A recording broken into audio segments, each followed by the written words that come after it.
कहते हैं ना, दुश्मन का दुश्मन दोस्त होता है। दक्षिण चीन सागर में भारत को हाथ लगी ऐसी महाशक्ति जो चीन को पहले भी हरा चुकी है और भारत सीधे चीन के घर में घुसा। तो वहीं दूसरी तरफ चीन में हाहाकार मचा। वो चीन जिसने ऐसा बम बना लिया है जो किसी देश पर अगर गिरे तो वहां बिजली और कम्युनिकेशन को खत्म कर दे, बर्बाद कर दे। लेकिन अब खुद उस चीन में तबाही का मंजर दिख रहा है और ऐसा मंजर दिख रहा है जिसका असर दुनिया भर में दिख रहा है। इसके अलावा बहुत कुछ, आइए जानते हैं इन खबरों को विस्तार से। चीन ऊपर से जो दिखता है अंदर से उतना ही खोखला है। इस वक्त चीन बहुत सारे संकटों का सामना कर रहा है। जहां अर्थव्यवस्था की बात करें तो वो भी चरमराई हुई है और इसका सीधा और साफ उदाहरण है शेयर मार्केट। जिस तरीके से चीन का शेयर मार्केट धड़ाम हो रहा है, वहीं भारत का शेयर मार्केट बहुत तेजी से बढ़ रहा है। इससे दुनिया को साफ दिख रहा है कि अर्थव्यवस्था पे असर तो पड़ ही रहा है। कहीं न कहीं जिनपिंग की नीतियाँ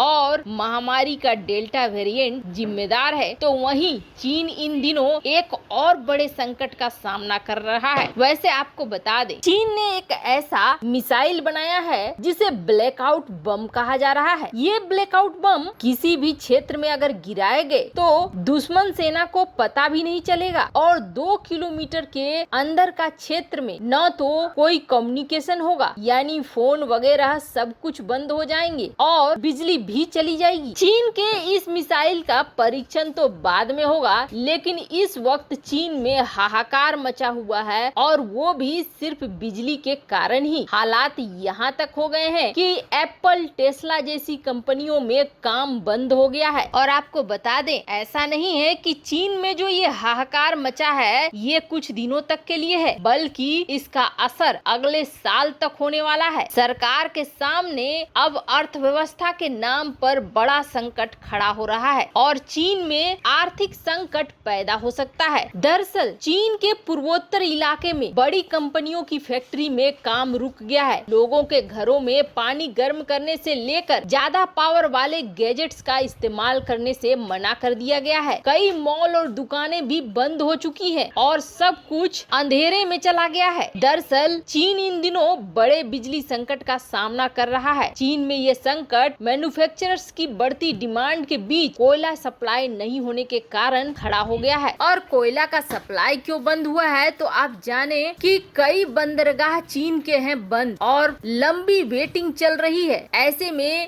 चीन के अंदर भी कोयला नहीं पहुंच रहा है। चांगचून, जेनजियांग कई इलाकों में बिजली काट दी गई है। यहाँ कई मॉल, दुकानें बंद हो गई हैं और फैक्ट्रियों में काम रोकना पड़ रहा है। अब इसका असर दुनिया भर में भी पड़ेगा क्योंकि बहुत सारे इलेक्ट्रॉनिक गैजेट्स चीन से सप्लाई होती है, लेकिन बिजली संकट के कारण यहाँ एप्पल, टेस्ला जैसी कंपनियां बंद है। अब दुनिया भर में इसके असर ऐसे पड़ेंगे कि नए साल और क्रिसमस के मौके पर कई लोग नया मोबाइल फोन या इलेक्ट्रॉनिक आइटम्स खरीदते हैं। अब माना जा रहा है कि प्रोडक्शन ठप होने के कारण मोबाइल फोन और इलेक्ट्रॉनिक आइटमों के पार्ट्स की सप्लाई बाधित होगी, जिसका असर एशिया और पश्चिमी देशों पर पड़ेगा। इसके अलावा वैश्विक बाजार में कपड़ों, खिलौनों और मशीनों के पुर्जों की सप्लाई पर भी असर पड़ सकता है और ये सब कुछ अगले साल तक चलेगा। यानी अंदर खाने चीन की हालत हो गई है खस्ता। आर्थिक रूप से बड़ी चोट पड़ रही है चीन के ऊपर। तो वहीं रणनीतिक रूप से अब भारत ने बड़ी चोट दी है चीन को। दक्षिण चीन सागर में एक महाशक्ति है। इस महाशक्ति ने सुपर पावर को भी धूल चटा दिया और एशिया के सुपर पावर बनने की चाहत रखने वाले चीन को भी धूल चटा दिया। ये कोई और नहीं बल्कि वियतनाम है। वियतनाम ने कभी अमेरिका को पछाड़कर अमेरिका को भागने के लिए मजबूर कर दिया, तो यही वियतनाम ने चीन को नाको चने चबवा दिए और वियतनाम के जंगलों में चीनी सैनिक होने लगे। वियतनाम से चीन बहुत डरता है और अमेरिका दूरी बनाकर रखता था, लेकिन अब यहाँ पर अमेरिका ये चाहता है कि वियतनाम उसकी तरफ आ जाए और चीन अपने न सिर्फ विदेश मंत्री को दुनिया भर में भेज रहा है ताकि अपने समर्थकों को जुटा सके, बल्कि वियतनाम के भी चक्कर लगा रहे हैं उसके विदेश मंत्री। कई तरह के ऑफर दिए लिए वियतनाम और चीन के बीच फ्री ट्रेड बोलकर एक एग्रीमेंट भी साइन हुआ है, लेकिन वियतनाम ने पिछले 2 सालों में चीन के साथ नहीं बल्कि सबके आशा के विपरीत भारत के साथ अपने व्यापार को बढ़ाया है। अब अमेरिका भी चाह रहा है कि वियतनाम उसके तरफ रहे, लेकिन अमेरिका को वियतनाम नजरअंदाज कर रहा है। अमेरिका को नजरअंदाज करने की वजह अमेरिका की रणनीतियां हैं। दरअसल वियतनाम को भरोसा नहीं हो रहा है कि वियतनाम अमेरिका पे भरोसा करे और अमेरिका साथ देगा। यही वजह है कि बाइडेन की लाख कोशिशों के बावजूद अमेरिका को भी सफलता नहीं मिल पा रही है। तो वहीं दूसरी तरफ अब खबर निकलकर ये आ रही है कि भारत और वियतनाम के बीच एक नया पैक्ट साइन हो सकता है और ये पैक्ट सैन्य समझौता होगा। दक्षिण चीन सागर में भारत की मदद करेगा वियतनाम। जिस तरीके से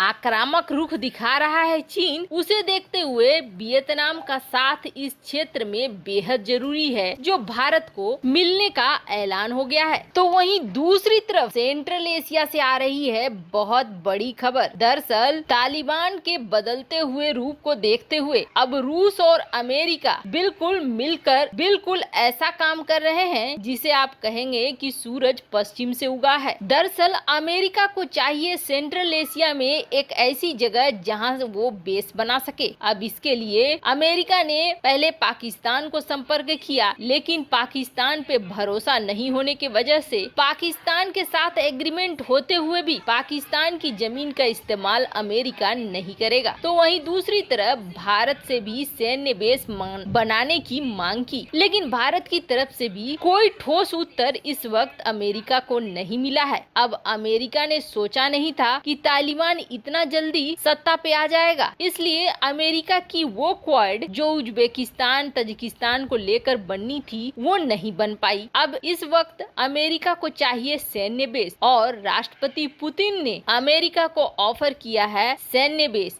राष्ट्रपति पुतिन का कहना है कि सेंट्रल एशिया में उज्बेकिस्तान तजिकिस्तान कई इलाकों में रूस के सैन्य बेस हैं, जिसका इस्तेमाल करके ड्रोन स्ट्राइक हो या फिर निगरानी रखना हो अलकायदा तालिबान के लिए तो अमेरिका कर सकता है। पर अब अमेरिका इस पे क्या निर्णय लेता है वो उनकी मीटिंग के बाद सामने आएगा। लेकिन कुछ एक्सपर्ट ये कह रहे हैं कि रूस को हमारी तकनीक और हमारे बहुत सारे खुफिया इंफॉर्मेशन मिल जाएंगे, इसलिए रूसी बेस में अमेरिका को नहीं जाना चाहिए। वैसे आपको क्या लगता है, सेंट्रल एशिया में शांति के लिए रूस और अमेरिका को मिलकर एक्शन लेना चाहिए? कमेंट कर अपनी राय जरूर बताएं। जल्द मिलते हैं अगले वीडियो में नई